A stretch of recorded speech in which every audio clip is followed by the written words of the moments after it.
guys, what's up? JWhisp here, and welcome to episode 21 of the Minecraft 1.17 Survival Let's Play.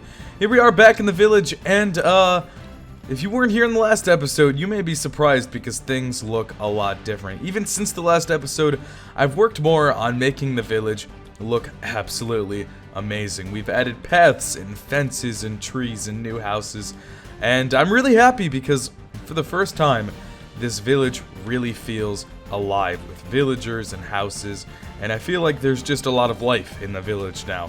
Obviously, we're not even close to done with this village because we're still going to add a lot more. You know, there's still a lot of places that are pretty empty, but for the most part, I'm pretty proud of it because I think it looks pretty dang nice. Now, in today's episode, I want to work on a little bit of stuff that involves the new 1.17 update. I want to get some of the new tinted glass, and to do that, we're gonna need some amethyst. And so I'm gonna show you guys some ways to make Amethyst Geode farms. Now, Mojang really did not want it to be easy to automate amethyst farms. They're really not the easiest thing to use.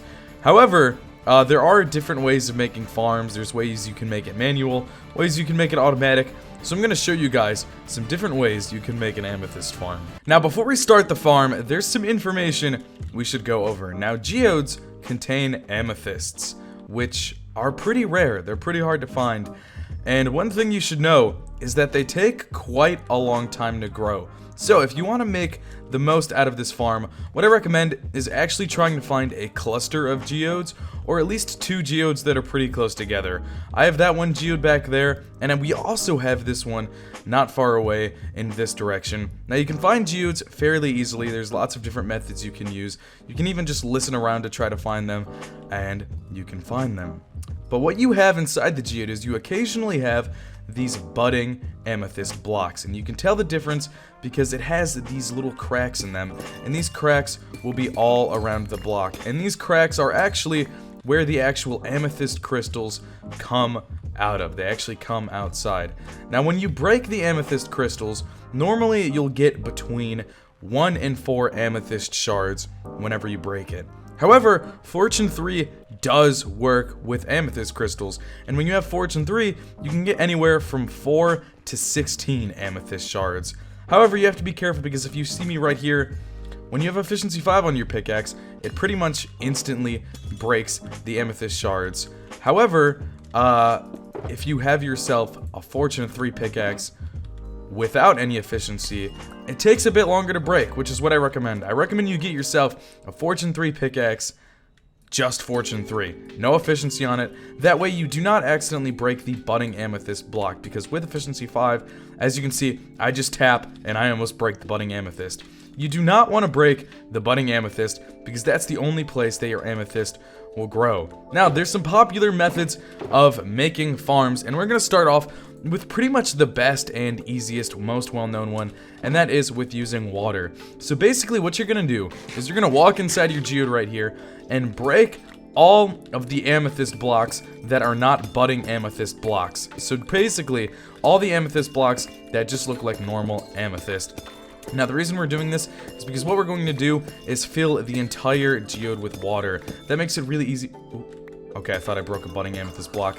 That makes it pretty much really easy for us to just swim around inside the geode, going to the blocks of budding amethyst that we need, and breaking the amethyst that grows off of it. Now, with this method, I also recommend that you have yourself some boots with depth strider, as well as a helmet with respiration.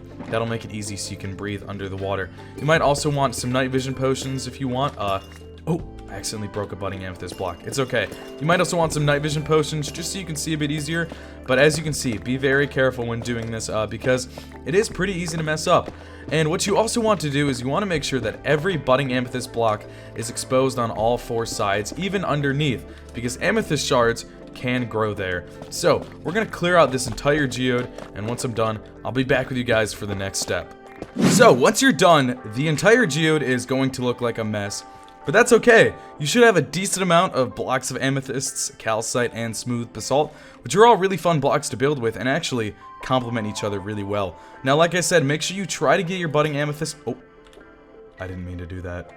I was gonna say make sure to try to get your amethyst, your budding amethyst to be exposed on all 4 sides, but if it's touching each other, if it's next to each other, it's okay. I'm not too concerned that I accidentally broke a few pieces of budding amethyst, because we have a lot of geodes around here. So once you're done after that, you're basically just going to grab some water buckets. I'm going to go a little bit of ways and make myself an infinite water source really fast. And we're just going to fill the ceiling with water. That's all we're going to do. We're going to fill this entire geode with water. That way we can swim around the entire thing and breaking these blocks easily. What the water also does is, now not if you have depth strider and respiration, but normally if you have those, it'll help slow down the process of breaking the blocks, making it so that you have a little bit of leeway when working with this, because like I said, the budding amethyst blocks are really touchy. They break really quickly, even if you don't have efficiency on your pickaxe. So let's fill this all up with water and also grab our respiration helmet just to help us breathe. And yeah, we're gonna fill this up. Now this does take a little bit, but it'll be worth it in the end, because obviously amethyst is an amazing and a beautiful block that you want a lot of in your world. And as you can see here, it's starting to come along nicely. Oh, not the creeper. Oh gosh, no. Don't blow up my geode. No. Oh gosh. The creeper came at the worst time. Okay, let's be careful. Don't blow up my geode. Don't you dare. Okay. We're okay, we're okay. So, let's fill this up with water. Hopefully we don't get blown up. So once we're done here, it should look like this. And try to get as much of this to become source blocks as you can. So now that this is filled with water, what we can do is just go around and easily swim around, breaking our amethyst shards, and we can just collect the drops. Now look, it's so much better when you don't have efficiency 5, because with efficiency 5 it breaks so fast and you might accidentally break the budding amethyst. And if you do have an efficiency 5 pickaxe, because you can't get just fortune on a pickaxe, what I would recommend is when you're going in to break a shard, don't point your mouse directly at the budding amethyst block. Point it away from the budding amethyst block, but try to just get the shard in view, just like I'm doing here. I'm not pointing it at the budding amethyst, I'm just pointing it at the actual amethyst that grew out of it. Just like this, you can come in, harvest the amethyst shards, and then get out. And if you have fortune 3, you should get yourself a ton of amethyst shards to make a ton of amethyst blocks. Now, amethyst blocks and calcite are both really cool blocks because together they look pretty dang nice. They're really nice for building houses. I know I've seen the YouTuber Gemini Tay, if any of you guys watch her, do some really awesome things with calcite and amethyst blocks. So if you want some inspiration for that, she's really good to watch. Now there's also some other methods for collecting amethyst shards that I've seen some people do. So let's head over here and we can check that out. Basically, all the methods, though, involve breaking up the entire geode into different parts, just so you have the budding amethyst exposed and nothing else. But what you could do is, if you don't want to fill up the entire thing with water, you could simply place a bunch of scaffolding around the geode after you break all the amethyst blocks, and just use this to climb up, and then from up here, you can harvest your amethyst shards. But if you're one of the redstone types, what you can actually do is use a piston to harvest amethyst shards. So we have this, we have the piston, and boom. Now this does work, and you can use this to make yourself some automatic farms. The only thing that is a little bit not as great about this method is, even though it is automatic, you don't get nearly as many amethyst shards, because with fortune 3, like we said before, you can get up to 16 amethyst shards by just breaking one block. But with the piston, obviously fortune 3 does not apply, so unfortunately that doesn't work. But if you are the automatic type, you can simply use some pistons, place them all around the block, as many places as you can get, to harvest yourself the amethyst shards. I've seen people use observers and redstone and pistons to be able to do this, but honestly, I don't mind coming to the farm and just harvesting it by hand, because I get so much more amethyst shards with the fortune 3. Something you also have to keep in mind is amethyst shards take a ridiculous amount of time to grow. You know, crops may take 1 or 2 Minecraft days to grow, something like that, but amethyst shards can take days and days to grow out of a budding amethyst. They can take a long time. You can AFK for hours, and sometimes the geode isn't even full. And oh! Looks like we have a little friend here. Where'd that oxalotl go? Hey! That oxalotl must have just spawned here because we placed so much water, so I guess that's another benefit to doing it manually. Let's grab ourselves a bucket and collect this oxalotl. Hey, buddy. You're gonna come home with us. But yeah, that's basically how you make an amethyst farm. You have a lot of options. Again, if you don't want to take the time to fill it up with water, you can just place some scaffolding around. It works just as well. And remember, you want a respiration helmet, you want depth strider on your boots, and preferably a pickaxe with just fortune 3.